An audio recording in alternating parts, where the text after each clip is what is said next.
शहर के जाने माने रईस हीराचंद और उनकी पत्नी सुजाता की चमचमाती महंगी कार बंगाल की एक पुरानी बस्ती की सुनसान गली में एक बेरौनक से पुराने मकान के बाहर आकर रुकती है। सुजाता, ये तुम मुझे किस जगह लेकर आई हो? ये तो कोई गरीबों की बस्ती लगती है। यहाँ ऐसा क्या है? हीराचंद की कुछ भी समझ में नहीं आ रहा था कि सुजाता उसे ऐसी अजीब सी जगह क्यों लाई है, जिस मकान में दिन में भी अंधेरा दिख रहा था और धुआं उठ रहा था। आप मेरे साथ अंदर चलिए, सब समझ जाएंगे। यहाँ हमारी हर समस्या का समाधान मिलेगा। सुजाता और हीराचंद आशंकित कदमों से उस मकान में दाखिल होते हैं। तभी उन्हें किसी महिला की भारी आवाज सुनाई पड़ती है। चले आओ, चले आओ। हीराचंद ने देखा कि उस मकान के अंदर अंधेरा था।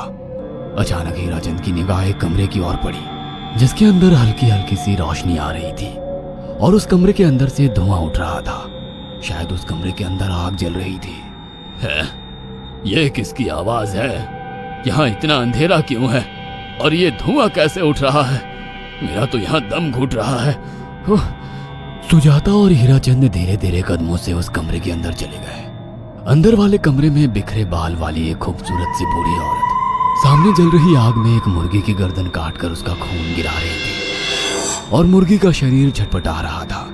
ये देखकर सुजाता को उबकाई आने लगी। हीराचंद ने सुजाता की ओर देखकर कहा, तुम ही मुझे यहाँ लेकर आई हो और खुद ही घबरा रही हो। कौन है ये भयानक सी शक्ल वाली औरत और हम यहाँ क्यों आए हैं? अचानक उस औरत ने एक झटके में मुर्गे की गर्दन धड़ से अलग कर दी। ये देखकर सुजाता के मुंह से चीख निकल गई और सेठ हीराचंद भी सहम गया। वो बहुत डरावना नजारा था। ये अघोरा ताई हैं। ये हमें अपनी काली तंत्र विद्या से संतान सुख प्रदान कर सकती हैं। इसलिए मैं आपको यहाँ लेकर आई हूँ। कैसी बात करती हो? जहाँ बड़े से बड़े डॉक्टर सफल नहीं हुए, वहाँ ये मामूली औरत क्या कर लेगी? हीराचंद की बात सुनकर अघोरी ताई ने गुस्से से हीराचंद की ओर देखकर कहा, नादान हीराचंद, काली विद्या में इतनी शक्ति है कि मरे को भी जिंदा कर दे। संतान पैदा कराना कौन सा मुश्किल है? तुम्हें मेरा नाम कैसे पता? क्या तुम सच में हमें संतान सुख दिला सकती हो? तुम जितनी दौलत मांगोगी मिल जाएगी, अगर ये संभव है तो। संतान का नाम सुनते ही हीराचंद की आंखों में चमक आ गई। वह संतान के लिए कुछ भी कर सकता था। तुम लोगों को मुझे एक नवजात शिशु लाकर देना होगा। मैं उस शिशु की बलि चढ़ा दूंगी और फिर वही शिशु तुम्हारे घर में फिर से जन्म लेगा। नवजात शिशु की बलि का नाम सुनते ही सुजाता और हरिचंद डर के मारे सिहर गए, पर उनकी आंखों में उनकी संतान का सपना ज्यादा बड़ा था। वो सब करने को तैयार थे। अघोरा ताई, आप जैसा कहेंगे हम वैसा करेंगे। बस हमें संतान सुख दिला दो। बिना वारिस के हमारी दौलत किस काम की? संतान सुख के लिए अंधे हो चुके सुजाता और हरिचंद अपनी नौकरानी शीला से एक नवजात बच्ची चोरी करवा के अघोरी ताई को दे देते हैं।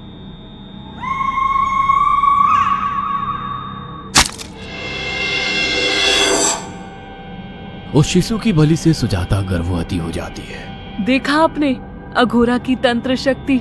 मुझे उस पर पूरा भरोसा था। चलो चलकर उन्हें धन्यवाद कहते हैं। हीराचंद और सुजाता अघोरा ताई के पास पहुंचते हैं। वो दोनों बहुत खुश थे और अघोरा पर उन्हें अंधविश्वास हो गया था।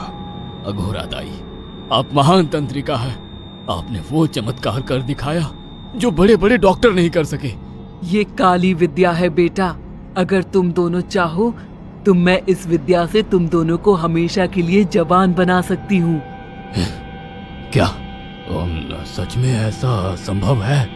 हाँ बिल्कुल, पर इसके लिए तुम्हें जवान लड़के और लड़कियों की बलि चढ़ानी होगी। तुम उन्हें यहाँ तक लाओ, बाकी मैं देख लूंगी।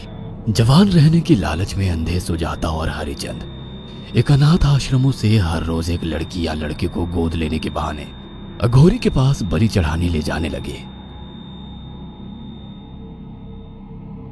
और एक दिन अघोरी ताई ने हीराचंद और सुजाता से इंसानी मांस खाने को कहा।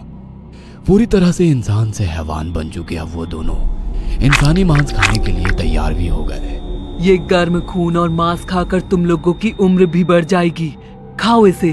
हाँ, सच में ये इंसानी मांस बड़ा स्वादिष्ट है। अघोरा ने अपनी बातों में फंसाकर सुजाता और हरिचंद को नरभक्षी बना दिया था।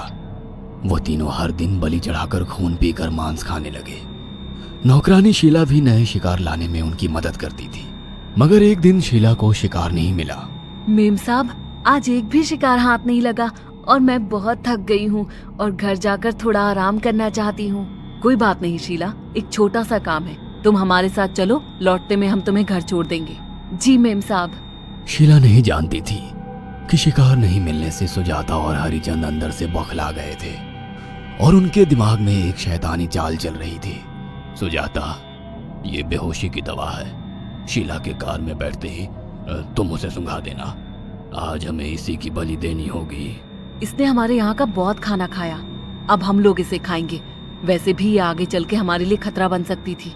कार में बैठते ही सुजाता शीला को बेहोश कर देती है और वो लोग सीधे अघोरी ताई के यहाँ पहुंच जाते हैं, जहाँ अघोरी ताई शीला की बलि चढ़ा देती है और तीनों मिलकर उसे नोच कर खाते हैं। अघोरी ताई, हमको बलि चढ़ाते हुए पूरा 1 साल हो गया है। हमारा बेटा भी साल भर का हो चुका है। अब और कितनी बलि देनी होगी? बस एक आखिरी क्रिया और बची है, उसके बाद तुम दोनों हमेशा के लिए जवान हो जाओगे। कैसी क्रिया अघोरा ताई? 3 दिन बाद सूर्य ग्रहण है। हमें पास के घने जंगल में एक विशेष क्रिया करनी होगी। उसके बाद तुम लोग कभी बूढ़े नहीं होगे। कितना अच्छा होगा, हम हमेशा जवान रहेंगे और सालों साल तक अपनी दौलत से ऐश करेंगे। हाँ, सच कहा। अघोरा ताई ने हमारे हर सपने पूरे कर दिए। 3 दिन बाद बंगाल के बियाबान जंगल में कोहरे और ओस से भीगे पेड़ों के बीच एक घने बरगद की बेलों पर कटे इंसानी सिर लटक रहे थे, जिसमें से खून टपक रहा था। काले जादू का सामान भी रखा था। कितनी भयानक जगह है ये, हर तरफ कटे हुए सर लटक रहे हैं। थोड़ी देर में सब समझ जाओगे। बैठ जाओ और मेरे साथ ये मंत्र दोहराओ। ओ, अघोरा, ये किन लोगों की कटी हुई गर्दनें हैं? आप यहाँ क्या करने वाली हो? हीराचंद की बात सुनकर अघोरा जोर जोर से हंसने लगी और उसने एक शैतानी हंसी हंसते हुए हीराचंद की ओर देखकर कहा, तुम जैसे ही लोगों ने अपनी इच्छाओं को पूरा करने के लिए इन लोगों की बलि चढ़वाई है और फायदा उठाया है।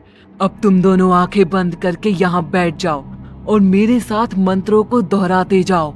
अघोरा ने सुजाता और हरिचंद को वशीकरण मंत्र और काले जादू के इस्तेमाल से सम्मोहित कर दिया और देखते ही देखते वो एक भयानक डायन में बदल गई और चीखती हुई बोली, अब मैं तुम दोनों की बलि चढ़ाकर अमर हो जाऊंगी, क्योंकि तुम लोगों ने 100 लोगों की बलि का खून पिया है।